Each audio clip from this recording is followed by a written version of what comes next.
어제의 말씀을 우리가 잠시 생각해 보면 하나님께 우리가 기도하는 것, 그게 그보다 더 큰 축복은 없다는 겁니다. 그리고 우리가 하나님을 만나는 방법, 하나님의 음성을 듣는 방법 중에 하나는 첫째는 우리가 우리 마음을 하나님께 여는 거고요.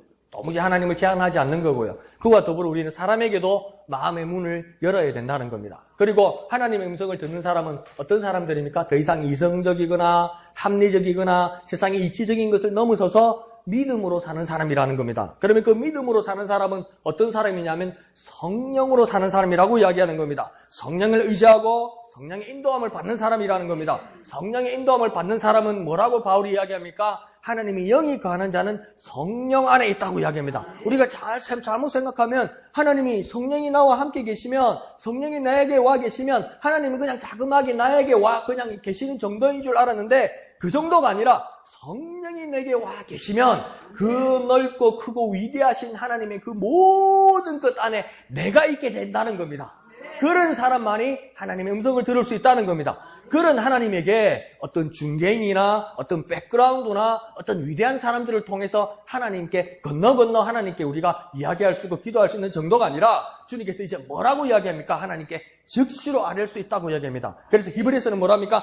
은혜의 보좌 앞에, 때를 따라 은혜를 주시는 은혜의 보좌 앞에 담대히 나갈 수 있다고 이야기합니다. 이전에는 아무도 나갈 수 없었고 마음대로 나갈 수도 없었어요. 구약시대는 뭡니까? 대제사장도 1년에 단 한 번 대속죄일 날 지성소에 그렇게 들어갈 수밖에 없었어요. 백성들은 밖에서 기다렸어요. 그 정도로 무시무시하고 그 정도로 어려운 하나님이었어요. 그런데 성소의 지성소의 휘장이 찢어지면서 뭐라고 합니까? 이제 은혜의 보좌 앞에 때를 따라 주시는 은혜를 향하여 담대하게 나갈 수 있다는 겁니다. 나도 나갈 수 있고 여러분도 나갈 수 있다는 겁니다. 누구도 나갈 수 있다는 겁니다. 그런 자가 하나님의 음성을 듣게 된다. 그러니까 이 음성을 듣게 되는 가장 위대한 방법 중에 하나는 뭐냐면 그런 하나님께 직접 기도할 수 있다. 이제 대제사장도 필요 없고 어느 사제도 필요 없고 중개인도 필요 없고 특별히 약속 시간이나 약속 날짜를 잡을 필요도 없다. 즉시로 하나님 앞에 기도할 수 있고 하나님께 아뢰 수 있다. 이보다 더 큰 축복이 어디 있느냐. 제가 이렇게 같이 여러분과 은혜를 나눴던 거예요. 여기까지는 우리가 더 큰 은혜고 은혜로웠는데 여기서 하나님께서 한 가지 더 저와 여러분에게 요구하시는 건 뭡니까? 하나님과 우리는 관계 맺기를 원한다는 겁니다.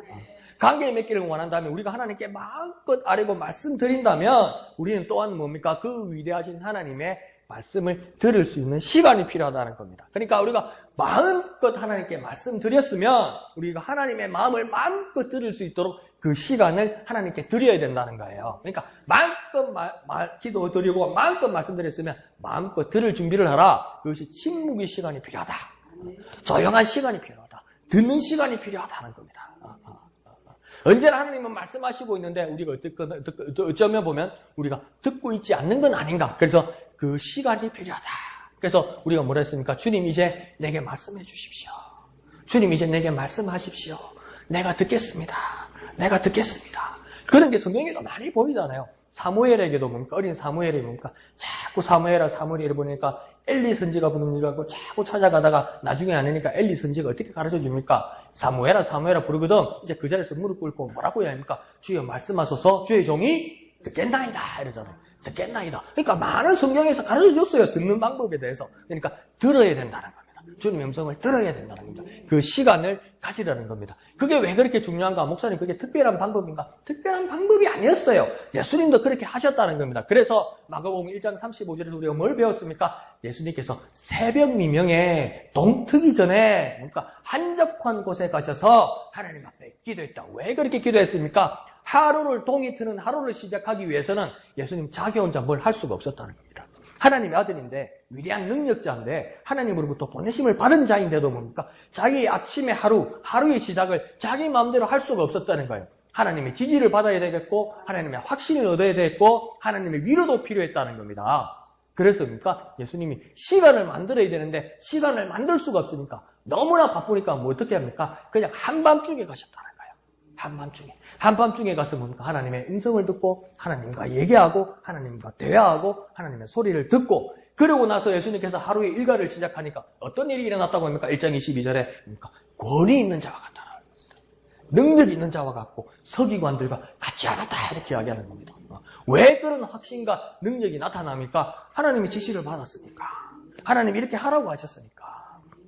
우리도 우리가 확신에 차 있고 믿음에 차 있는 삶을 어떻게 살 수 있습니까? 하나님의 음성을 듣는 삶, 하나님의 확신과 하나님의 지지를 받은 사람만이 믿음과 담대함과 용기를 가지고 살아갈 수 있는 겁니다. 그러니까 우리의 삶이 어떻게 되니까 기도하는 시간에 투자해야 되는 겁니다. 하나님 음성을 듣는 시간에 투자를 해야 되는 겁니다. 시간에 모든 사람에게 시간은 하나님이 동등하게 평등하게 24시간을 주신 거예요. 24시간을 주셨는데 우리가 삶을 어떻게 배분하느냐, 이 시간을 어떻게 배분하냐는 거예요. 내가 근심 있고 걱정이 있고 문제 있고 짜증나고 화나는데 거기다 신경을 쓰면 그 시간에다가 투자한 거예요.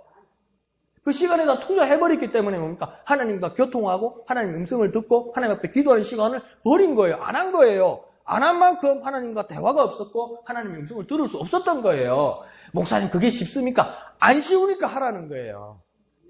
안 쉬우니까 하는 거예요. 쉬우면 저절로 되면요. 이렇게 몸부림칠 필요 없어요. 가만히 있으면 되는 건데. 그러니까 안 되니까 하는 거예요. 안 되니까. 그러니까 이 원래 전체 책의 제목이 빌 할베지의 전체 책의 제목이 뭐라고 했습니까? 너무 바빠서 뭐 한다고요? 기도합니다. 맞는 거예요. 너무 바빠서 기도한다는 말이 정확하게 맞는 거예요. 왜 맞습니까? 오늘 밤 잠을 탁 자면서 야 내일 뭐도 해야 되고 뭐도 해야 되고 뭐도 해야 되고 뭐도 해야 되고 야 내일 일을 많이 해야 되는구나. 자기 전에 그런 이제 계획이 이제 준비가 머리에 탁 떠오른다는 거예요. 그러면 뭡니까? 진짜 그리스도인들과 예수님은 어떻게 한다는 겁니까? 하나님 이 일을 어떻게 하고 어떻게 해야 될까요? 하나님 지시를 받아야 되는 거예요. 일이 많을수록 하나님한테 물어볼 게 더 많은 거예요. 일이 없으면 안 물어봐도 돼.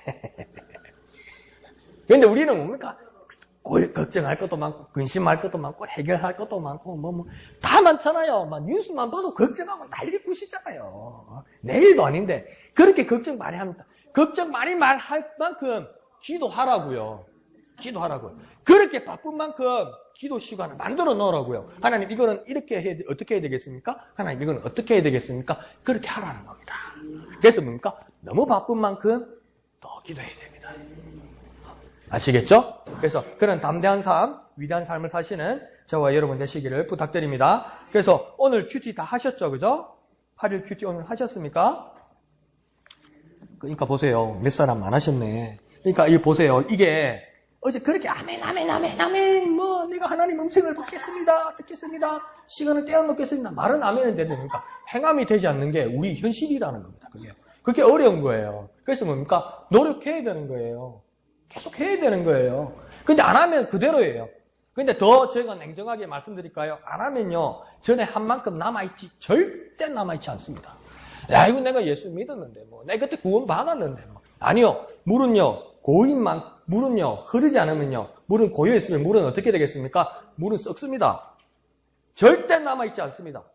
물은 썩습니다. 남아있으면요. 고여있으면요. 그러니까, 해야 됩니다, 여러분. 해야 돼요. 가지고 다니셔야 돼요. 가지고 다니고 막 보세요. 저도 오늘 얼마나 썼는지 보세요. 해야 돼요. 지금 찾고 이러면 안 돼. 생명의 삶을 가지고 다녀야지. 네? 그러니까 그걸 보면 제가 어제 뭐라고 이야기했습니까? 뒤에 본문 해설도 있고 그 다음 페이지 가면 또 뭐가 있습니까? 그 묵상 에세이가 있다고 그랬잖아요. 그러니까 오늘 큐티를 안 했으면 묵상 에세이도 못 읽어봤지 뭐. 묵상 에세이 오늘 본 묵상 에세이 혹시 읽어본 분 있습니까? 예, 읽어본 분 손 한번 들어볼까요? 읽어본 분. 그러니까 물어보는 게 아니고 읽어본 분. 딱 한 사람, 두 사람, 세 사람. 네. 세 사람밖에 안 되는 거예요. 그러니까 하는 거하고 안 하는 거하고 차이 많이 나요. 하면요. 들리고요. 더 열려요. 그래서 오늘 이 묵상 에세이를 왜 제가 여러분에게 말씀드리냐면 아주 제가 오늘 묵상 에세이를 오늘 새벽에 읽으면서 제가 깜짝 놀랐어요. 이 이야기가 뭐냐면 한 100년 전에 영국의 옥스퍼드 대학에서 종교학 과목이 수업이 있었답니다. 그러니까 옥스퍼드 대학이라는 것은 뭡니까? 이 옥스퍼드와 캠브리지 대학 학생들은 엄청난 자부심을 가지고 있어요. 그래서 세계 최고의 대학이 하버드 대학이라고 그러지만 영국 사람들은 절대 그렇게 생각하지 않습니다. 옥스퍼드가 세계 최고의 대학이라고 믿고 있습니다. 왜 그러냐면 옛날도 아니죠. 앞에 대통령, 미국의 앞에 대통령이 조지 부시 대통령이었죠. 그죠? 조지 부시 대통령이 예일 대학을 나왔습니다. 예일 대학도 하버드 대학만큼 유명한 대학이죠. 세계의 손가락 안에 드는 대학이죠. 그런데 이 조지 부시 대통령이 영국에 있는 꼬마들하고 이렇게 화상 통화를 하는 시간이 있었어요. 그때 재임 기간에. 그러면서 뭐냐면 이 꼬마들하고 영국 꼬마들하고 이렇게 이야기하면서 그런 이야기를 한 거예요. 여러분도 영국에 있는 어린이 여러분도 열심히 공부해서 아주 훌륭한 사람이 되어서 우리 미국에 있는 예일 대학이나 프린스턴 대학이나 하버드 대학에서 꼭 공부해서 훌륭한 사람이 되세요. 이런 거예요. 그러면 우리 같으면 그게 축복의 말이잖아요. 나보고 하버드 대학 가라네 공부 잘해서. 그런데 뭡니까? 그 영국에 있는 꼬마들이 전부 박장대소를 했답니다. 왜 박장대소를 했냐면요. 하버드 대학이 옥스퍼드 대학한테 돼? 이런 거예요. 영국 사람들의 기본적인 생각은 하버드 대학은, 예일 대학은, 프린스턴 대학은 옥스퍼드 대학에 비교할 바가 안 된다는 거예요. 그래서 우리 애들 왜 공부 잘하면 미국의 아이비리그에 있는 동부의 아이비리그라고 하는 그 유명한 대학들 있잖아요. 그게 대학에다가 애들을 보내고 싶어 하고 막 애들 막 중학생, 고등학생들을 미국 벌써 막 방학 때 막 캠퍼스 투어도 보내고 관광도 보내고 이래서 막 꿈을 심어주고 이러잖아요. 근데 아이비리그라는 뜻이 뭐냐면요. 영국 식민지 상황에 있던 미국의 대학들을 이야기하는 겁니다. 그게요. 그러니까 옥스퍼드 대학의 그 전통이라는 건 엄청난 거고요. 거기서 아주 훌륭한 사람들이 많이 나왔죠. 그래서 이 100년 전에 옥스퍼드 대학에서 종교학 과목 중에 시험을 치는데 마지막 기말고사가 뭐냐면 종교학 부분에서 문제가, 그러니까 대학의 시험 문제는 뭐냐면 백지 하나를 이렇게 주고요. 그 다음 문제를 가지고 칠판에다 그냥 하나 적어요. 그럼 뭐에 대해서 쓰시오 이렇게 나오는 거예요. 간단해요. 뭐에 대해서 쓰시오. 근데 이거 쭉 이렇게 써야 점수가 매겨지는 거예요. 그러니까 단답이 없어요. 그러니까 거기에 대해서 길게 막 앞뒤로 이렇게 써야지, 말이 되게 써야지 이게 점수가 나오는 게. 그러니까 그날 시험 문제가 뭐였냐면 100년 전에 옥스퍼드 대학 종교학 과목에서 요한복음 2장의 물을 포도주로 바꾼 예수 그리스도의 기적이 담긴 종교적이고 영적인 의미를 서술하시오. 그 내가 가만히 생각했어요. 이거까지 다. 나라면 뭐라고 썼을까? 요한복음 2장에 예수님께서 물을 포도주로 바꾼 사건은 내가 알겠는데 종교적인 의미는 뭐고 영적인 의미는 뭘까? 이걸 내가 종이 한 장 앞뒤로 메꿀 수 있을까? 자신이 없더라고요. 근데 뭡니까? 여기도 보니까 다른 학생들은 막 열심히 쓰는 거예요. 근데 막 옥스퍼드니까 우리나라 서울대학보다 더 똑똑한 애들이니까 얼마나 쓰겠습니까? 있는 말 없는 말 지어내가지고 막 할머니한테 들었던가 주일학기 때 목사님한테 들었던가 막 만들어가지고 이렇게 적고 있는 거예요. 근데 학생 하나가 가만히 있는 거예요. 가만히 쓰지도 않고 있는 거예요. 그러니까 교수님이 봐도 한심하거든요. 그러니까 너는 왜 안 쓰고 있냐 이러니까 대답을 안 해요. 그래 너는 왜 안 쓰고 있냐 그러니까 창밖만 보고 있으니까 뭐라고 하냐면 저는 쓸 말이 없습니다 이러는 거예요. 근데 여기까지 읽을 때는 저는 또 그랬어요. 내하고 똑같네. 나도 별 쓸 말이 없는데 저하고 같은 수준인 줄 알았어요. 처음에는 이 학생이. 그런데 뭡니까? 그래도 끝까지 쓰지 않으니까 참 시험 시간이 거의 다 끝나가니까 교수님도 걱정이 되는 거예요. 이 학생이. 안 그러면 이제 낙제를 하는 거 아닙니까? 그러니까 교수님이 뭐라고 그랬냐면 뭐라도 쓰라. 한 글자라도 쓰라. 그럼 내가 너 낙제 안 시킬게. 빵점은 안 줄게. 써라. 이런 거예요. 그러니까 이 학생이 나중에 끝에 마침내 답안지에다가 한 줄을 썼습니다. 뭐라고 썼다고 이게 나와 있습니까? 물이 그 주인을 만나니 얼굴이 붉어지더라. 한번 잘 생각해 보세요. 요한복음 2장의 사건은 예수님께서 맹물로 포도주를 만든 사건이에요.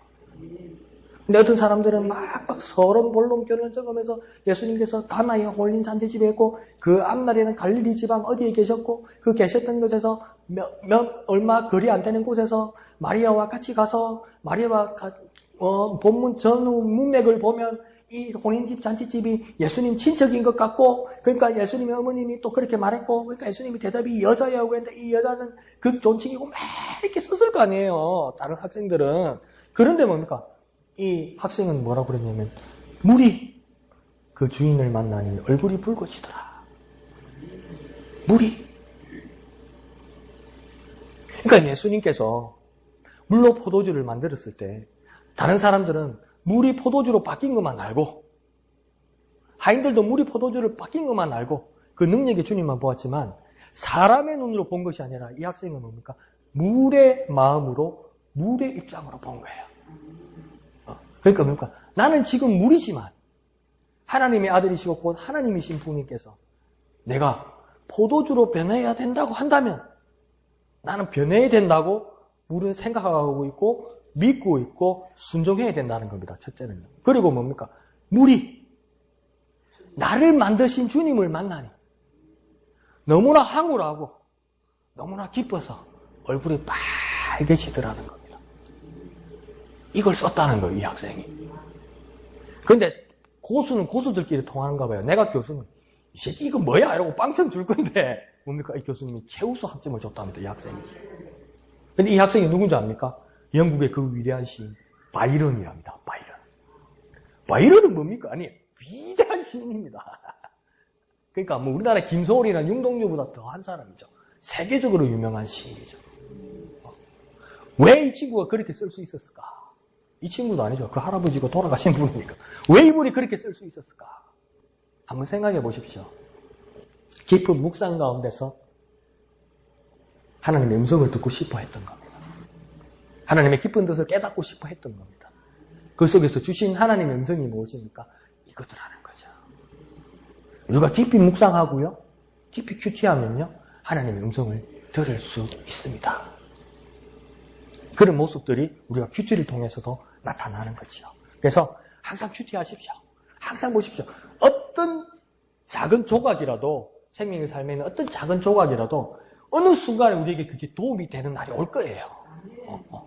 그러면 그걸요, 내 마음을 계속 내 마음을, 그 하루 종일 내 마음을 잡게 될 거예요. 내 마음을. 이거구나. 이거구나. 그러니까 예수 안 믿을 때도 그런 거 있잖아요. 저는 예수 믿을 때도 제가 여러분에게 고백했지만 그 말씀 드린 적 있지 않습니까? 그 술 이야기가 나와서 제가 그랬죠. 뭐 어떤 이야기, 이런저런 이야기 하면서 그 술의 어떤 폐해와 뭐 그때 전도서를 보면서 그랬나요? 술의 어떤 폐해와 이렇게 얘기하면서 술 그거 하지 마라. 그렇게 내가 이야기를 했는데 그날 하루 종일 유행가가 생각나는 거예요. 맨날 술이야.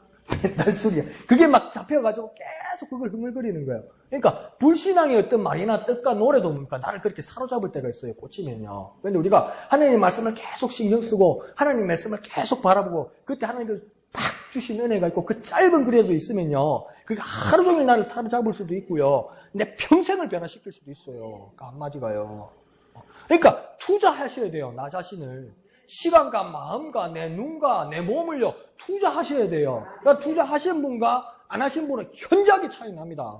현저하게 차이 납니다. 그러니까 투자하셔서 하나님의 음성을 듣는 저와 여러분 됩시다. 자, 그래서 오늘은 이제 두 번째 시간에서 하나님의 음성을 듣는 법 두 번째 시간에서 뭐냐면 이 빌 하이벨즈 목사님은 어떤 이야기로 이제 시작하냐면 자기는 항상 하나님 앞에 하나님의 음성을 듣기 위해서 먼저 하나님께 질문하는 것들이 있다 이렇게 이야기합니다. 그러니까 하나님이 먼저 말씀하실 때도 있지만 우리 형식들의 대부분들이 뭡니까? 기도로 시작하기 때문에 우리가 하나님 앞에 말씀드리고 하나님 앞에 무엇을 물어보면 하나님께서 뭐라고 인도하시고 뭐라고 대답하시고 뭐라고 지시하시는 경우가 많다는 거죠. 그러니까 이분은 뭐라고 보통 하나님 앞에 자주 이런 질문을 했냐면 예를 들어서 저의 성품을 개발하는 것에서 다음 단계는 무엇입니까?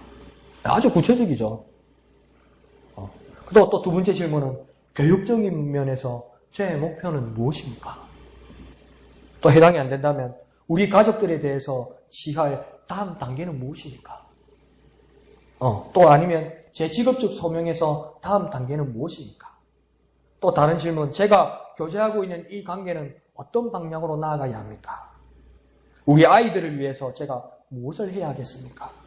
구제생활을 어떻게 계획하면 좋을까요? 이런 식으로 구체적으로 물어본다는 겁니다. 하나님 앞에. 그러니까 저와 여러분도 뭡니까? 어떤 문제가 있을 때 주님 인도하여 주옵소서 그 말이 많은데 하나님 이 문제에 대해서 이 상황에 대해서 그 다음 단계로 또 무엇을 해야 될까요? 이렇게 구체적으로 물어볼 수 있어야 된다는 거예요. 구체적으로 물어볼 수 있다는 것은 뭡니까? 믿음입니다. 왜 믿음입니까? 하나님께서 구체적으로 답해 주실 거라는 믿음이 있기 때문에 구체적으로 물어보는 겁니다. 근데 구체적인 믿음이 없고 그냥 두루뭉실하게 하나님은 응답 안 해줄 거야. 그러니까 나도 넓게 아주 얇고 아주 넓게 한번 물어볼 거야. 그러면요 그거 믿음 없는 거예요. 빌 하이벨즈가 볼 때는요 그렇게 이야기합니다. 그러니까 주님께 무엇을 여쭤보든지 우리도 주님이 저를 인도하시는 방식에 대해서 우리가 그 경이로움을 느끼게 될 겁니다. 고요한 가운데 있을 때 하나님이 무슨 말씀을 하시든지 하실 거라는 겁니다. 이렇게 질문했으면요, 이제 하나님이 대답하실 거라는 기대가 차 있어야 되는 거예요. 기대가 차 있고 들을 준비를 해야 된다는 거예요. 그러면 하나님은 우리에게 말씀하신다는 겁니다. 그래서 예를 들어서 구도자들에게, 이 구도자들이란 말은 어떤 말이냐면 어떤 아직 신앙, 믿음을 가지지 못했지만 교회에 관심이 있는 자들에게 혹시 주님이 이렇게 말씀하실 수도 있는 겁니다. 네가 기독교 서적도 읽고 그리스도의 모임에도 많이 나가는 거 참 잘했다. 그런데 이제 내가 해야 될 일은 그리스도인이 되어야 할 시점이다. 그러니까 내게로 오너라. 네 죄를 회개하고 나에게 오너라. 그래서 나와 함께 믿음이 기반을 둔 관계를 맺어보자면서 다음 단계로 주님께서 인도하실 수 있다는 겁니다. 환경을 그렇게 열어주실 수도 있다는 겁니다. 그게 주님의 음성이라는 겁니다. 그리고 또 어떤 헌신을 이미 한 사람이면 하나님께 이렇게 말씀하실 수도 있습니다. 내게로 돌아오너라. 너는 이리 비틀거리고 저리 비틀거리며 온갖 실수를 다 저질렀다. 아주 길고도 메마른 여름날들을 네가 보냈구나. 이제 다시 나와 친해지자꾸나. 나하고 다시 교제를 하자. 이렇게 주님 말씀하실 수도 있다는 거예요. 주님, 내가 뭘 해야 될까요? 주님, 내가 어디에 갈 바를 모르겠는데 어떻게 해야 될까요? 이럴 때 주님이 내게로 오너라. 나하고 다시 교제하자. 다시 친해지자. 다시 비틀거리지 마라. 여기로 와라. 주님께서 그렇게 말씀하시고 나를 따뜻하게 안아주실 수 있는 주님의 음성이 들릴 수도 있다는 겁니다. 구체적으로 기대하면요. 그러니까 주님 말씀하신다는 겁니다. 그리고 또 시험을 당하고 있는 사람들에게 주님께서 위로의 말씀을 주실 수도 있습니다. 내가 바로 여기 있단다. 나는 내 이름을 알고 네 고통을 안 난다. 나를 신뢰하거라. 막 시험 들고 괴로워할 때 주님 어디 계십니까? 주님 이러실 수 있습니까? 할 때 주님은 정확하게 말한다는 겁니다. 내게로 오너라. 내가 네 고통을 안다. 네 고통을 안다. 난 네 고통을 안다. 그러니까 나를 신뢰하거라. 내가 안다. 내가 안다. 내가 다 안다. 정말 주님 다 아십니다. 주님 다 아세요.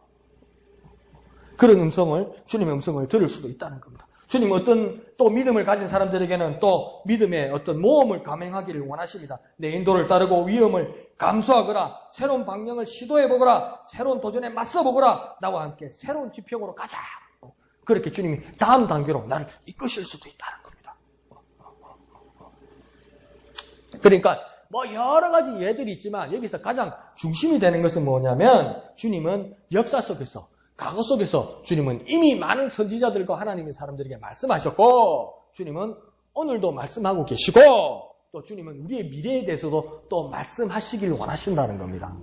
그게 가장 중요한 거예요. 주님은요. 과거의 역사를 통해서도 말씀하셨고요. 지금 저와 여러분에게도 지금 말씀하고 계시고요. 또 우리 미래에 대해서도 여전히 말씀하기를 원하신다. 그러니까 주님은 어떤 분입니까? 말씀하셨고 지금 말씀하고 계시고 앞으로도 말씀하기를 원하신다. 우리는 어떤 사람입니까? 그런 하나님을 섬기는 사람이다. 그런 하나님을 인정하고 섬겨야 되는 겁니다. 그러니까 우리 마음에 그렇게 고백하십시오. 주님, 이제 깨달았습니다. 전에도 말씀하셨고 지금도 말씀하고 계시고 앞으로도 말씀하실 주님, 그 주님을 나는 인정하고 섬깁니다. 그 주님을 나를 인정하고 섬깁니다. 말씀하셨고 말씀하고 계시고 말씀하실 주님을 섬깁니다. 이렇게 우리가 잠시 주님 앞에 우리 짧은 시간 기도 한번 할까요? 주님 감사합니다. 주님 말씀하셨고 또 지금 말씀하고 계시고 또 앞으로 말씀하실 주님, 그 주님을 주님 나는 섬기고 주님을 인정합니다. 주님을 인정합니다. 주님 내게 말씀하셨고 또 지금 말씀하시고 계시고 앞으로 나의 모든 미래와 장래에 대해서도 말씀하실 주님, 그 주님을 의지합니다. 그 주님을 섬깁니다. 말씀하여 주옵소서. 거룩하신 예수님의 이름으로 기도합니다. 아멘. 그런데 더 냉정하게 저와 여러분 사이에 조금 더 솔직하게 말해야 될 것은 뭐냐면 원칙은 다 알겠어요.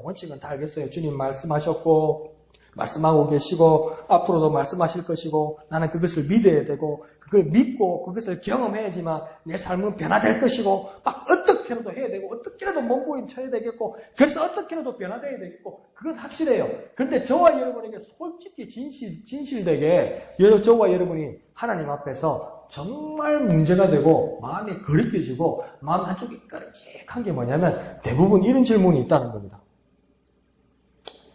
아무 말씀도 오지 않을 때 어떻게 해야 될까?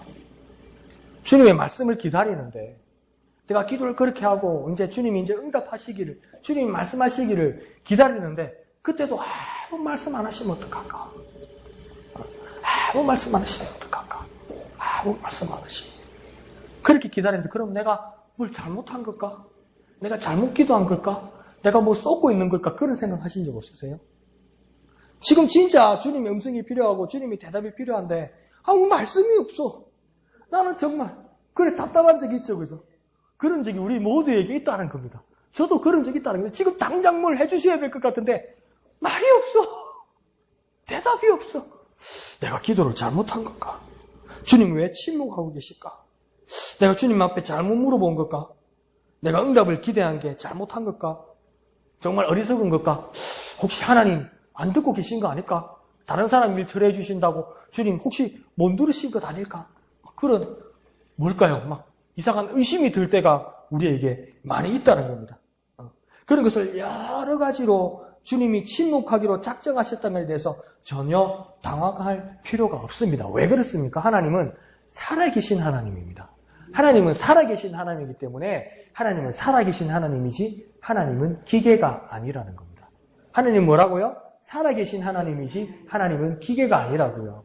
뭐라고요? 하나님은 살아계신 하나님이지 기계가 아니라고요. 하나님은 자동 응답기가 아니라고요. 하나님은 자동 판매기가 아니라고요. 내가 동전 넣으면 커피 폭 터져 나오는 그런 하나님이 아니라고요. 하나님 말씀하시기를 원치 않으실 때는 말씀 안 하실 수도 있고 하나님 말씀하시기를 원할 때는 말씀하실 수도 있는 하나님이라고요. 하나님 때로 침묵하실 때 그것이 나에게 응답이 되는 경우도 있다는 겁니다. 제가 그걸요 오늘 아침에 느꼈어요. 지금 우리 아버지가요 병원에서 말도 못하게 저한테 심통을 부리거든요. 말도 못하게 심통을 부려요. 오늘도 뭐 말도 못해요. 제가 약간 위장 장애가 왔어요. 그래서 아버지 때문에 집에 가면 엄마가 또 아프다고 그러고 이러니까 왜 그런데 오늘 이 말씀을 내가 준비하면서 뭘 느꼈냐면 그러니까 이제 아버지 식사를 이렇게 아침에 이렇게 탁 병원에서 내드리면 이제 저한테 더 심통을 부리기 위해서 식탁을 보고 이렇게 가만히 다른 분은 다 식사하고 계신데 1분 내지 2분을 가만히 보고 계세요. 숟가락을 안 들고. 그때 내가 깨달았어요. 아버지 빨리 식사하세요 하면 절대 안 돼요. 그 순간에. 아버지 식사 안 하세요? 빨리 하세요. 그러면 그냥 숟가락 던지는 거예요. 그러니까 가만히 기다려야 돼요. 가만히. 아무 말 하면 안 돼. 가만히 기다려요. 그러면 뭡니까? 한 2, 3분 지나면 눈치를 봅니다. 그러다 숟가락 들고 식사해요. 왜 그렇습니까? 사람이니까. 기계는 뭡니까? 시간 맞춰서 배터리 있는 거나 밥 주면 먹고 자면 그거는 사람이 아니고 기계 아닙니까? 우리도 뭡니까? 누구에게 기도하는 겁니까? 기계에게 기도하는 게 아니에요. 우리는 기계를 만나는 게 아니에요. 우리는 인격이신 하나님을 만나는 거예요. 하나님은 기계가 아니고 하나님은 자동 응답기가 아니고 하나님은 인격이신 하나님이기 때문에 하나님은 뭡니까? 말씀이 있으실 때도 있고 하나님이 말씀을 안 하실 때도 있고 하나님이 말씀하실 때도 있다는 겁니다. 근데 뭡니까? 그게 우리는 어떻게 믿어야 됩니까? 그게 하나님의 우리에게 주시는 최선의 것이라고 믿어야 된다는 겁니다. 매번 근데 우리의 그 어떤 이기적인 우리의 그 기대는 뭡니까? 말하면 즉시로 대답하고 말하면 즉시로 하나님 응답하시길 원하는 거예요. 그건 뭡니까? 하나님을 하나님으로 여기지 않는 겁니다. 뭡니까? 하나님을 기계로 여기는 거예요. 그러니까 어떤 아빠가 정말 우리 아이를 잘 키우고 싶었던 거예요. 정말 가정적인 아빠가 되고 싶었던 거예요. 그래서 애가 이제 우리 아이가 이제 그 유치원을 다니는데 유치원만 갔다 오면 정말 가정적인 아빠가 되고 싶고 유대인 그 탈무드를 가르치는 유대인 그 머리 좋은 아빠가 되고 싶어서 항상 아이에게 관심을 가지면서 그러니까 누구야 오늘 유치원 가서 뭐 하고 왔어? 그러니까 오늘은 뭐 하고 뭐 했어? 그래 잘했어 참 좋았겠네. 그 다음날 또 그러니까 누구야 유치원 다녀왔어? 아빠 유치원 다녀왔어. 오늘은 뭐 했어? 그러니까 오늘은 뭐 하고 선생님하고 뭐 하고 친구하고 뭐 했어? 세 번째 날 오늘 유치원 다녀왔어. 아빠 다녀왔어. 오늘 뭐 했어? 그러니까 애가 대답을 안 해요. 누구야 유치원 안 갔어? 유치원 가서 뭐 했어? 그러니까 애가 뭐라는 줄 알아요? 그 5살 되는 꼬마가 매일 뭘 하겠어? 그러더라는 거예요. 아빠한테 매일 뭘 하겠어 사람이 이렇게 하는 거예요. 매일 말할 게 없어요. 여러분 계속 매일 뭐 했냐고 물어보세요. 처음에는 말할 거 있고 두 번째는 말할 거 사흘 나흘째 되면 짜증나. 이 날 감시하나. 내가 매일 뭘 하겠어. 그러니까 하나님한테도 뭡니까? 뭐 해주세요. 하나님 뭐 해주세요. 하나님 뭐고요. 하나님 뭐고요. 하나님 뭐고 이럴 때 하나님이 때를 따라서 주시는 말씀이 있고 하나님이 침묵하셔야 될 때 침묵하기도 하신다는 겁니다. 그걸 인정하는 것이 뭡니까? 우리와 하나님과의 우리의 관계라는 겁니다. 그렇게 이야기하면 그럼 하나님은 정말 대부분 나한테 하나님 침묵하시는가 보다. 하나님 정말 나한테는 너무 과묵하신가 보다. 그렇게 느낄 수도 있어요. 그런데 또 한 가지, 또 몇 가지 우리가 생각해 볼 게 뭐냐면 하나님, 그런데 왜 하나님은 그렇게 침묵하시는가? 그런데 그 침묵하시는 부분에서 하나님 스스로의 의지일 때도 있지만 내가 나에게 어떤 문제가 있어서 하나님이 침묵하시는 경우가 있지 않는가? 그걸 한번 생각해 봐야 된다는 겁니다. 그래서 여기서는 두 가지를 이야기하셨습니다. 첫 번째는 뭐냐면 한번 잘 생각해 보세요. 첫 번째는 뭐냐면 우리가 귀를 기울이지 않기 때문입니다. 우리는요 실컷 기도하고 하나님 앞에 정말 많은 것을 드려서 하나님 앞에 말씀드리는데 정작 우리가 하나님의 음성에 귀를 기울이지 않기 때문입니다. 하나님의 음성을 들을 수 있는 환경을 만들어 놓지 않기 때문입니다. 하나님의 음성을 들을 수 있는 마음의 준비가 안 돼 있어요. 뭡니까? 응답만 필요해요. 응답만. 결과치만 필요한 거예요. 우리 기도의 대부분의 목적이 뭐냐면 응답이나 결과치만 필요한 거지 하나님의 음성이 그렇게 필요 없을 때가 있어요. 하나님의 음성이 필요 없다고 느끼는 건 뭡니까? 하나님의 마음이 그렇게 필요 없는 거예요. 하나님의 마음이 그렇게 알기를 필요 없다는 건 뭡니까? 하나님과 내가 교통이 안 되고 있다는 거예요. 그러니까 여러분 한번 싹 가만히 생각해 보시고 집에 딱 들어가서 TV 끄고 컴퓨터 끄고 라디오 끄고 들리는 모든 전자기기 다 끄고 가만히 방 안에 한번 계시 본 적이 언제입니까? 잘 때 말고 TV도 끄고 라디오도 끄고 컴퓨터도 끄고 전화기도 끄고 그래서 진짜 나 혼자 가만히 있을 때 정말 다 껐는데 정말 한 번씩 냉장고 모터만 도는 정말 조용한 시간을 가진 적이 언제입니까? 거의 없어요. 현대인들이 이제 거의 없어요. 그것처럼 우리가 하나님 앞에 하나님의 음성을 듣고 하나님의 음성에 귀를 기울이려는 마음이나 마음의 준비가 거의 없어요. 마음의 여유가 없어요. 뭔가 불안해요. 그러니까 뭔가 떠들어야 되고 뭔가 들려야 되고 뭔가 시끄러워야 되는 거예요. 그런데요, 이 훈련을 하기 시작하면요, 우리가 어떤 공간에서든 어떤 자리에서든 우리에게 들려오고 우리에게 간섭하고 우리에게 무엇을 줄이고 하는 모든 매체들을 다 끊어버리는 그 시간과 공간을 가지기 시작하면요, 그러면서 하나님 음성을 듣는 연습을 하기 시작하면요, 이제 그 시간이 없으면 불안해집니다. 그 시간이 없으면 이제 하루 일과를 시작할 수 없을 정도가 됩니다. 그러니까 뭡니까? 그 환경을 만드셔야 돼요. 그러니까 이때까지 우리가요, 하나님 앞에 그렇게 간절하게 기도했지만 그 짧은 시간도 뭡니까? 우리가 조용하게 하나님의 음성을 들을 수 있는 마음이나 환경을 연 적이 없다는 겁니다. 그 말은 다시 말하면 뭡니까? 하나님의 음성에 귀 기울이지 않았다는 거예요.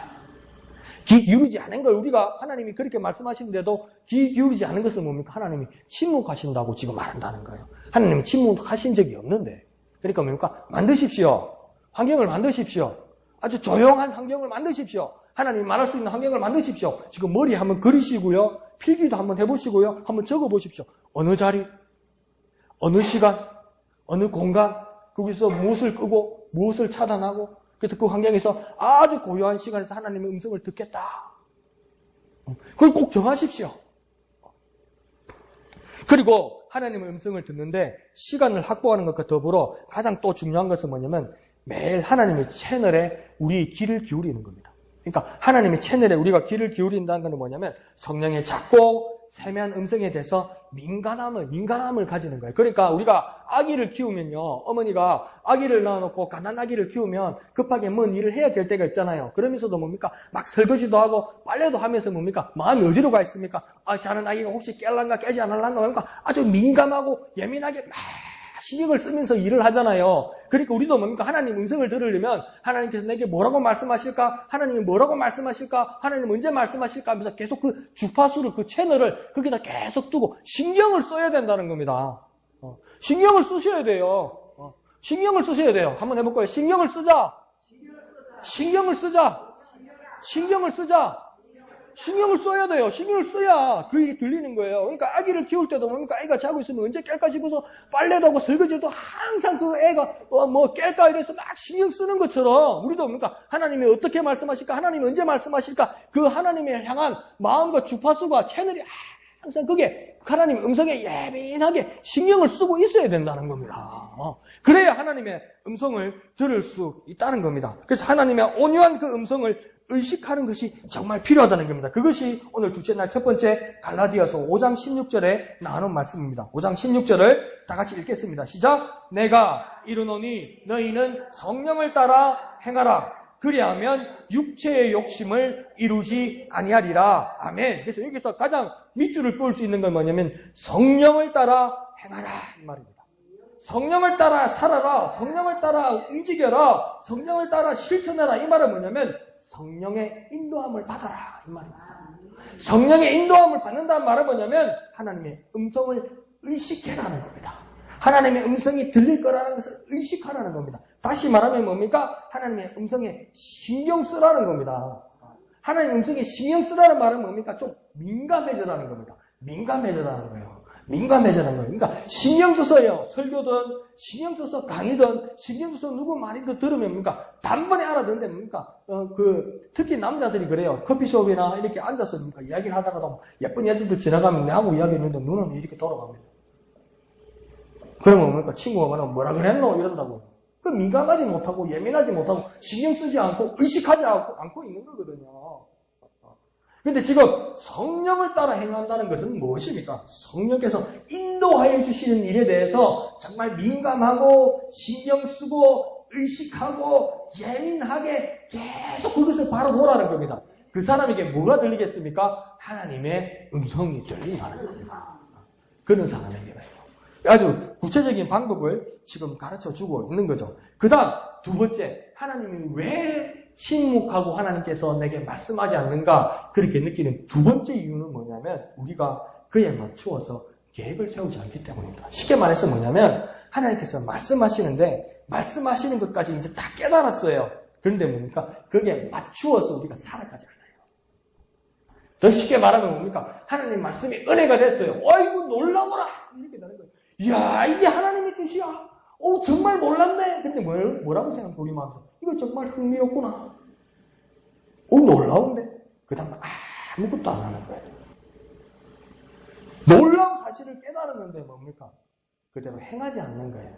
그런 자에게는 하나님의 음성이 들리지 않습니다. 들었다 그래도 뭡니까? 금방 까먹습니다. 금방 잊어먹는 거예요. 왜요? 하나님이 계획하신 대로 내가 움직이지 않기 때문입니다. 그러니까 어떤 분이 이제 빌 하이든베르지 목사님이 이런 걸 이제 느꼈대요. 하루는 집에 계신데 아침 일찍에 어떤 여자 권사님이 연세 드신 여자 권사님이 빌 하이든베르지 목사님에게 전화가 왔대요. 그래서 목사님, 그러니까 예 권사님 이른 아침에 무슨 일이세요? 목사님 별일 없으세요? 저 별일 없는데요. 무슨 일로 전화하셨어요? 권사님 그러니까 아니 성령님께서 오늘 목사님에게 전화하고 목사님께 용기를 드리려고 그렇게 전화하셨습니다. 그렇게 말씀하셔서 이른 아침에 죄송하지만 목사님께 전화드렸습니다. 목사님을 위해서 나는 기도하고 있고 목사님을 위해서 항상 신경 쓰고 있고 목사님을 저는 도우려고 항상 준비가 돼 있습니다. 이렇게 이야기하는 거예요. 그러니까 빌 할비지 목사님 뭐랬냐면 저한테 별일 없는데요. 근데 그 권사님이 뭐랍니까? 아이고 죄송합니다. 그렇게 말하지 않아요. 목사님 그러셔요. 근데 내 마음에는 성령님께서 하나님의 음성으로 목사님을 위로하고 목사님을 도와드리려 했기 때문에 무슨 일인지는 모르지만 나는 무조건 하나님의 뜻을 따라 순종했습니다.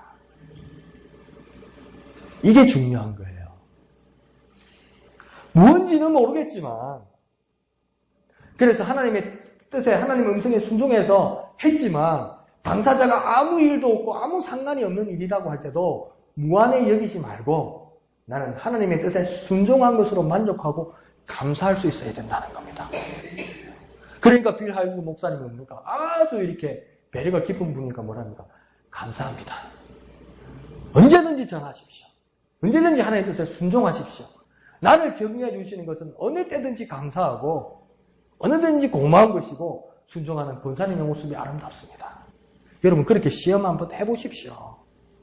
창피해하지 마시고요. 하나님의 음성일 때 그 사람이 아무 상관없는 일이라고 할 때도 나는 내 자신에게 하나님 앞에 뿌듯하게 생각하십시오. 저 사람은 아무 상관이 없고 저 사람은 정말 나를 우습게 보고 지금 뭐하는 짓이야 이렇게 말할지라도 주님 나는 주님의 뜻에 순종했습니다. 주님 나는 주님의 말씀에 순종했습니다. 하나님의 음성에 내 계획을 맞추고 내 삶을 맞췄습니다. 그럼 하나님이 얼마나 기뻐하시겠나요? 하나님 어떻게 보면 그걸 보시려고 그런 거예요. 어떤 결과치를 보려고 그랬던 것이 아니라 내 말에 저 사람이 계획하는가? 내 말을 따라 저 사람이 움직이고 있는가? 움직인다면 어떤 상황이 올지라도 하나님 기뻐하신다는 겁니다. 그것이 하나님 음성에 듣고 하나님 음성에 순종하는 삶이 되는 것입니다. 그런데 이 여러 가지들을 이야기하면서 이렇게 하다 보면 그냥 여기서 이렇게 끝나다 보면 이제 어떤 문제가 생기냐면 그냥 감으로 그냥 아무거나 하나님 음성이라고 말한다는 거예요. 감으로 막 그러니까 막 이제 교회에서 별일이 다 생기는 거예요. 제가 여러 번 말씀드렸잖아요. 모여서 막 이렇게 기도를 시키니까 정말 기도 열심히 해요. 기도 열심히 하는 걸 나는 정말 나쁘다고 생각하지 않아요. 정말 은혜로운 거예요. 얼마나 감사해요. 그분들 어디 자기 욕심 처리고 기도하겠어요. 그 많은 시간 교회를 위해서 기도하고 목회자를 위해서 기도하죠. 그러니까 그 교회가 살고 그 교회가 힘을 얻는 거죠. 정말 감사해요. 그리고 기도도 나누고 막 서로를 위로하고 정말 감사한 거예요. 그러다 보니까 또 이거 목사한테 배운 거예요. 우리가 기도를 열심히 하고 나서 하나님의 음성을 듣는 것을 나누자 이렇게까지 된 거예요. 그래서 모여서 기도를 하다가 한 분이 그러는 거예요. 내가 하나님의 음성을 듣고 내가 하나님의 모습을 보았다는 거예요. 하나님께 주시는 것을 받았다는 거예요. 메시지를 받았다는 거예요. 그래 뭐냐고 자매님 나눠보라니까 말하면 하늘에서 뭐가 하나 내려오더라는 거예요. 그게 뭐냐니까 하나님이 나에게 진설병을 주시더라는 거예요. 진설병이 뭡니까? 제사 지낼 때 이스트 넣지 않은 무교병을 뭡니까? 진설병이라고 그러잖아요. 그죠? 그 진설병을 하나님 나에게 주셨다는 거예요. 그 진설병은 어떻게 됐더니까 하늘에서 빈병이 하나 내려오더라는 거예요. 그게 진설병이라는 거예요. 이게요, 빈병을 말하는 진설병이 아니고 떡병자입니다. 떡병자. 빈병이 아니고요. 그런데 그 교인들이 좀 앉아서 주여 감사합니다 이러고 있더라는 겁니다.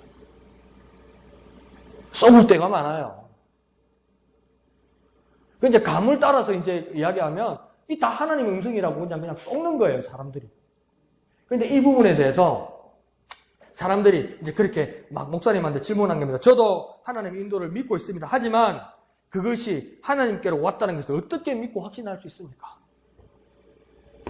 그게 정말 하나님께로 왔다는 것을 내가 어떻게 믿을 수 있습니까? 내 감으로요. 그것으로서는 안 되고 부족하고 위험하다고 지금 이야기하는 겁니다. 더 쉽게 말하면요. 사탄은 악한 영으로서 여러분과 저를 파괴할 목적으로 자기식으로 그 인도를 우리에게 보낼 수도 있다는 겁니다. 우리 삶 속에서 하나님의 인도를 훼손하려고 훼손하려고 한다고 사단은 그렇게 준비되어 있다고 성경은 우리를 통하여 경고합니다. 분명히 사단도 같은 모습으로 하나님처럼 나타나서 우리에게 메시지를 주고 하나님의 음성처럼 위장하고 가장한다고 지금 이야기를 하고 있어요. 그것이 무엇입니까? 오늘 바울도 디모데에게 그렇게 이야기합니다. 그것이 디모데전서 4장 1절의 말씀입니다. 디모데전서 4장 1절요. 다 같이 읽겠습니다. 시작. 그러나 성령이 밝히 말씀하시기를 후일에 어떤 사람이 믿음에서 떠나 미혹하는 영과 귀신의 가르침을 따르리라 하셨으니. 아멘. 이걸 다시 말하면 성령이 환하게 말씀하신다, 밝혀주신다. 후일에 마지막 때에 어떤 사람들이, 곧 많은 사람들이 믿음에서 떠나서 미혹하는 영, 곧 속이는 영과 악마의 가르침을 따를 것이다. 그러니까 이 마지막 때에 많은 사람들이 유혹되고 미혹되고 또 믿음에서 떠나고, 그런데 그것이 뭡니까? 속이는 영, 유혹하는 영, 악마의 교훈을 따를 것이다. 그런 때가 올 것이다. 그러니까 아무거나 따르면 안 되고 아무 영이라 믿으면 안 된다는 겁니다. 그래서 이 속이는 영들은 마치 하나님의 능력의 통로인 것처럼 나타난다는 겁니다. 내가 하나님의 말씀과 하나님의 메시지와 하나님의 음성을 가지고 왔다! 그러면서 사람들을 막 미혹한다는 겁니다. 그래서 예수님도 그렇게 경고하십니다. 그것이 마태복음 24장 24절의 말씀입니다. 24장 24절을 다 같이 읽겠습니다. 시작! 거짓 그리스도들과 거짓 선지자들이 일어나 큰 표적과 기사를 보여 할 수만 있으면 택하신 자들도 미혹하리라. 아멘. 다시 말하면 뭡니까? 거짓 그리스도들이라고 이야기합니다. 뭡니까? 그리스도는 한 분입니까? 여러분입니까? 그리스도는 한 분입니까? 여러분입니까? 한 분이잖아요. 근데 지금 본문은 뭐라고 얘기합니까? 그리스도들이라고 이야기해요. 왜 그리스도들입니까? 거짓 그리스도라는 거예요. 너도 그리스도, 나도 그리스도 말하면서 막 가짜 그리스도들이 있더라는 거예요. 그리고 뭡니까? 거짓 예언자들이 일어나서 큰 표징과 큰 기사들을 보여주며 할 수만 있으면 택하신 자들도 미혹하리라. 뭡니까? 선택받은 자들에게 가서 홀릴 것이다. 안 믿는 사람들을 홀리는 것이 아니라 내가 그리스도라고 말하고 내가 예언자라고 말하면서 뭡니까? 와서 택하신 자들, 교인들, 성도들, 하나님의 자녀들을 홀릴 것이라고 지금 누가 말씀하는 겁니까? 예수님이 직접 말씀하셨다는 겁니다. 그러니까 악한 영들은 하나님을 감당하는 그 영인 천사들과 같은 똑같은 모습으로도 나타난다고 바울은 이야기합니다. 그러니까 그 말씀이 고린도후서 11장 14절에 있습니다. 11장 14절요. 다 같이 읽습니다. 시작. 이것은 이상한 일이 아니니라. 사탄도 자기를 광명의 천사로 가장하나니. 아멘. 사단이 뭐로 가장한다고요? 천사로 가장하는데 빛의 천사로 가장한다는 겁니다. 사단도 그렇게 한다는 거예요. 그러니까 막 빛으로 보이고 막 아름답게 보이고 막 영광스럽게 보이고 막 멋지게 보이고 막 위대하게 보이고 막 나를 압도하고 그래서 그 말씀이 팍 오면 야 하나님 말씀이구나 100% 그러면 안 된다는 거예요. 그게 사탄일 수도 있다는 거예요. 지금요. 그것을 지금 경고하고 있다는 겁니다. 잘 생각해 보십시오. 아담과 하와도 어떤 그 사고를 당했습니까? 눈에 혹하는 과일을 따먹음으로써 자신의 지식을 더하라는 그 인도를 따랐고, 그래서 그 인류를 암흑과 고통 속으로 다 몰아넣은 거 아닙니까? 좋은 거라고 이야기하고, 좋은 뜻이라고 이야기하고, 그래서 그 유혹을 받아서 그 선악과를 먹으니까 뭡니까? 모두 두 손들이 멸망하게 만드는 거다 아닙니까? 다윗 보십시오. 하나님이 세우신 위대한 왕이 있는데 뭡니까? 자기 부하의, 자기 장군의 아내를 탐내고 그와 관계를 가지면서 뭡니까? 왕들을, 그 부하를 죽이게 되고 자기 자식까지 죽게 되지 않습니까? 그게 좋은 거라고 생각했어요. 아름다운 거라고 생각했어요. 그게 뭡니까? 좋은 뜻이고 좋은 메시지라고 생각하고 좋은 음성이라고 생각했어요. 그런데 그게 잘못됐더라는 거예요. 미국에 많은 대통령들이 총에 맞아서요. 총으로 죽고 총 맞고 죽은 경우가 몇 번이나 있어요. 그런데 그 대통령들 죽인 사람들, 케네디 대통령을 죽인 오스왈드 같은 사람은 뭡니까? 그게 하나님 뜻이라고 생각했어요. 하나님 뜻이라고 믿었어요. 그리고 뭡니까? 아프리카 우간다 같은 데 경우에서도 뭡니까? 막 그 종족들을 대학살을 하는데 뭡니까? 그게 하나님 뜻이라고 믿어요. 누가 이렇게 사주한다는 겁니까? 누가 이렇게 속인다는 겁니까? 도대체. 그걸 누가 하나님의 아들이라고 하나님의 뜻이라고 믿게 이렇게 만든다는 겁니까? 또 저와 여러분의 삶에서 누가 나로 하여금 상대에게 상처 주는 말을 하게 또 교만하게 진리를 희석되게 그렇게 사주하고 있습니까? 다른 사람들을 섬기는 것보다 자신의 발전과 성취에 더욱 마음을 쓰라고 쏙싸기는 이가 누구냐는 겁니다. 이게 내한테 좋거든요. 내 입에 달거든요. 그러니까 이게 하나님 뜻이라고 자꾸 믿으려고 그래요. 할렐루야 이래요. 길 가다가요 큰 돈을 주었어요. 하나님 내게 주었다고요. 하나님 내게 주셨다고 그렇게 막 믿어요. 주인이 있는데 주인을 찾아줄 생각을 하고 하나님이 주셨다고 믿어요. 누가 그렇게 만드는 겁니까? 누가 그렇게 사주하는 겁니까?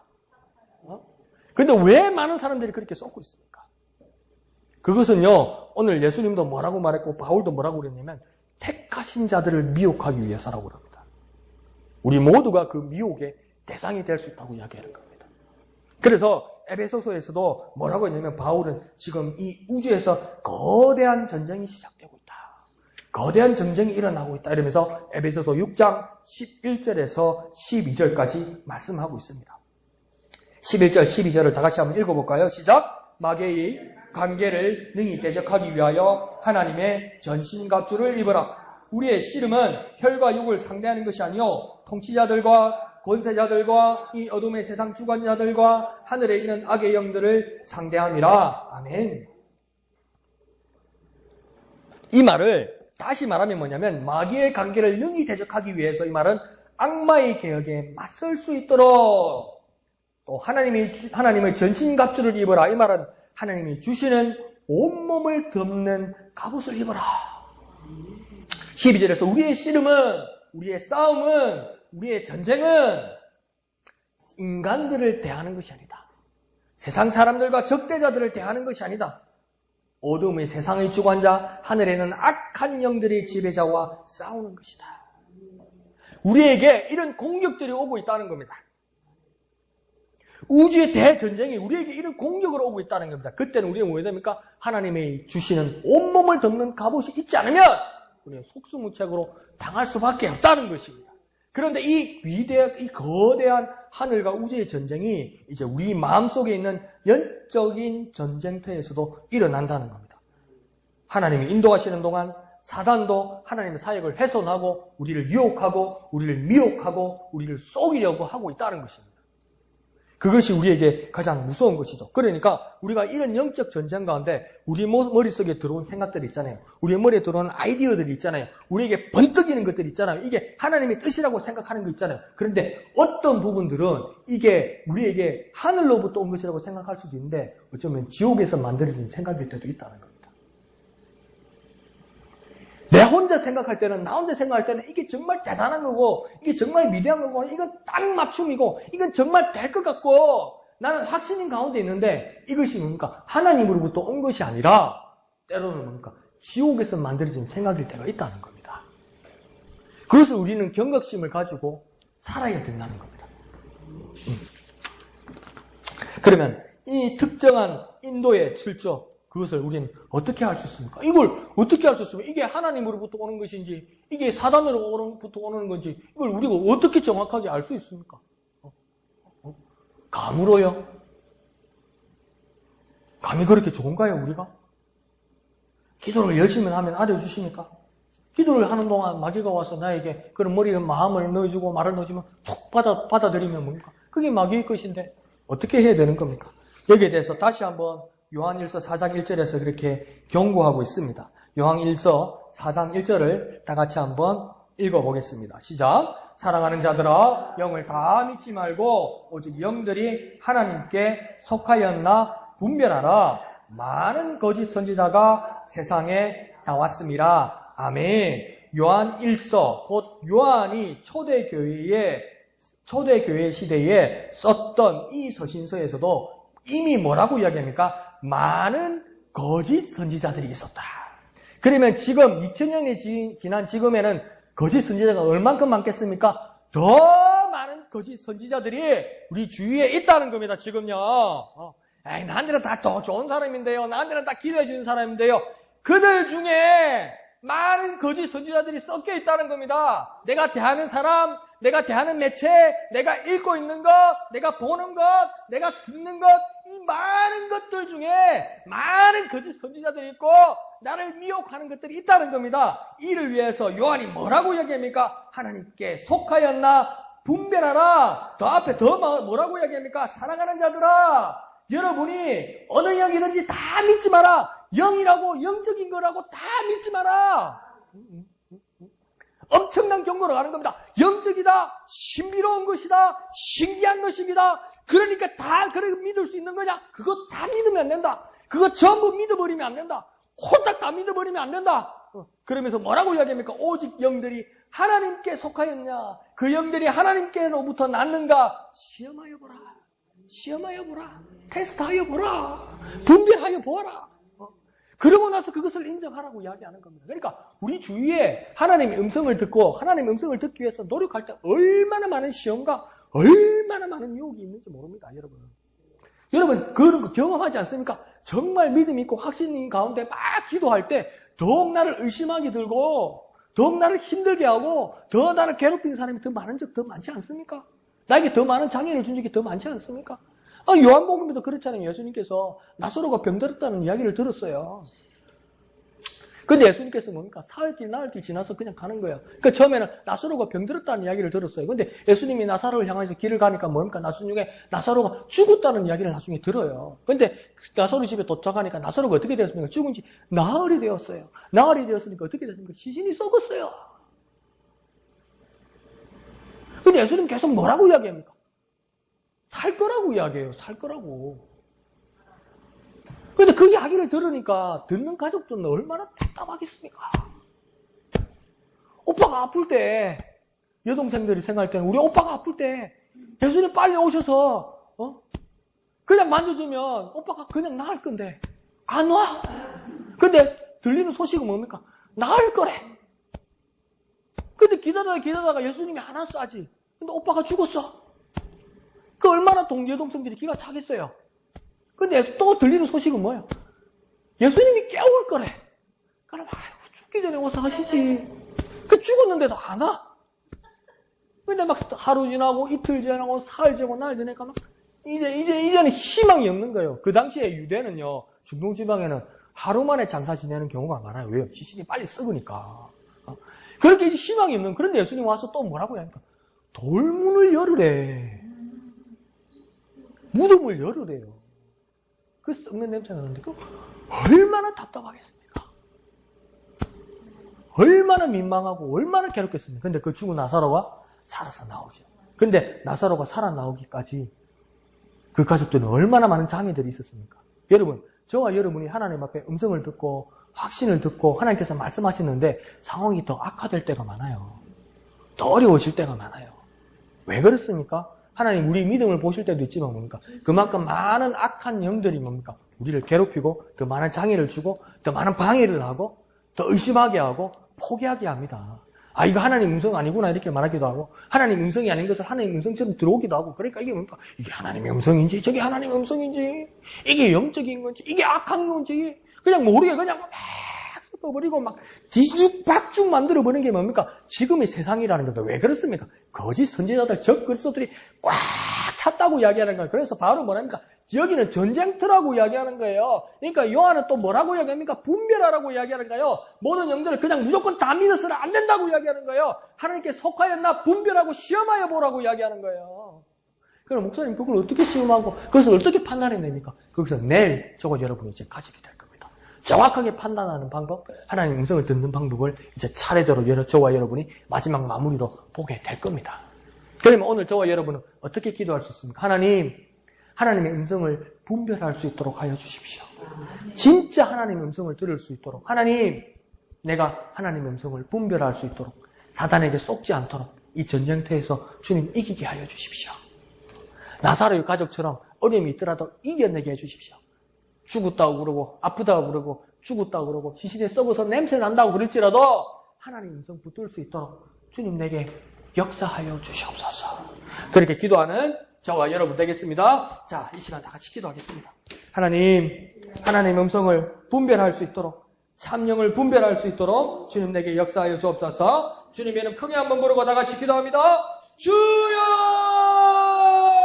거룩하신 주님 은혜를 감사합니다. 하나님 영을 분별할 수 있도록 하나님 영을 분별할 수 있도록 하나님 우리에게 영감을 다하여 주옵소서. 주님 우리에게 말씀하여 주옵소서. 주님 우리에게 가르쳐 주옵소서. 많은 거짓적 그리스도들과 거짓 예언자들이 우리에게 와서 거짓 것으로 강명의 천사로 가장하여 와서 우리에게 거짓 것으로 우리에게 유혹하고 미혹할지라도 모든 영들을 다 믿지 말고 정말 하나님께 속하였나 하나님 분별할 수 있도록 주님 우리에게 깨어있게 하여 주옵소서. 깨어있게 하여 주시옵소서. 주님 도와주시옵소서. 주님 붙들어 주시옵소서. 주님 역사하여 주옵소서. 하나님의 음성에 귀 기울일 수 있도록 도와주옵소서. 하나님의 음성에 귀 기울이는 시간과 장소를 만들 수 있도록 주님 도와주옵소서. 하나님 말씀하셨으면 그 하나님 말씀대로 우리 삶의 계획을 다 바꿀 수 있도록 그 뜻에 순종할 수 있도록 주님 도와주옵소서. 하나님의 음성을 들을 수 있도록 주여 역사하여 주옵소서. 거룩하신 아버지 하나님 은혜를 감사합니다. 주님이 여전히 우리와 함께 하시고 우리에게 말씀하고 계심을 주님 우리는 믿습니다. 주님 그러하오니 우리에게 말씀하여 주시옵소서. 주님 우리에게 말씀하여 주옵소서. 하나님의 음성에 귀 기울이는 우리가 되게 하여 주옵소서. 하나님 내게 말씀하실 것인데 하나님의 음성을 들을 수 있는 조용한 시간 조용한 자리를 마련하고 그 하나님의 음성에 귀 기울이는 우리가 되게 하여 주옵소서. 하나님의 음성에 신경 쓰고 하나님의 음성에 민감해지고 하나님의 음성에 주파수를 맞추고 하나님 음성에 채널을 맞추어서 하나님 이제도 말씀하실 것인데 하나님 오늘 말씀하실 것인데 하나님 지금 말씀하실 것인데 그러면서 하나님의 음성에 신경 쓰고 귀 기울이는 우리가 되게 하여 주옵소서. 하나님의 뜻을 깨달았으면 하나님의 음성을 깨달았으면 하나님의 음성을 들었으면 우리의 삶과 우리의 계획이 거기에 맞추어 생활할 수 있도록 행동할 수 있도록 순종할 수 있도록 주님 역사하여 주옵소서. 때로는 부끄러운 일 같고 때로는 하기 싫은 일 같고 때로는 무한한 일 같을지라도 우리의 순종하는 모습을 보시기를 원하시는 하나님 어떤 일이라도 하나님 우리에게 말씀하시면 우리 삶이 그에 순종하는 우리가 되게 하여 주셔서 하나님이 음성이었구나 이렇게 깨달을 수 있는 우리의 삶이 되게 하여 주옵소서. 하나님, 초대교회로부터 적 그리스도들과 거짓 예언자들과 강맹의 천사로 가장한 사탄의 영들이 우리를 미혹하려 할지라도 주님, 모든 영들을 다 믿지 말게 하시고 하나님께 속하였나 하나님 시험하고 분별할 수 있는 능력을 주님 우리에게 주시옵소서. 속지 말게 하여 주옵소서. 미혹당하지 않게 하여 주옵소서. 유혹당하지 않게 하여 주옵소서. 온전하신 하나님의 음성을 분별할 수 있는 우리가 되게 하여 주옵소서. 주님, 내일도 우리에게 귀한 시간 허락하여 주셔서 진정으로 하나님의 음성을 분별할 수 있는 방법을 깨달아 하나님의 음성 가운데 살아가는 우리가 되게 역사하여 주시옵소서. 모든 것을 감사드리며 거룩하신 예수님의 이름으로 간절히 기도하옵나이다. 아멘. 하늘에 계신 우리 아버지, 아버지의 이름을 거룩하게 하시며 아버지의 나라가 오게 하시며 아버지의 뜻이 하늘에서와 같이 땅에서도 이루어지게 하소서. 오늘 우리에게 일용할 양식을 주시고 우리가 우리에게 잘못한 사람을 용서하여 준 것 같이 우리 죄를 용서하여 주시고 우리를 시험에 빠지지 않게 하시고 악에서 구하소서. 나라와 권능과 영광이 영원히 아버지의 것입니다. 아멘. 거룩하신 주님, 은혜를 감사합니다. 주님, 우리에게 말씀하여 주옵소서. 주님, 우리에게 말씀하여 주옵소서. 말씀하시는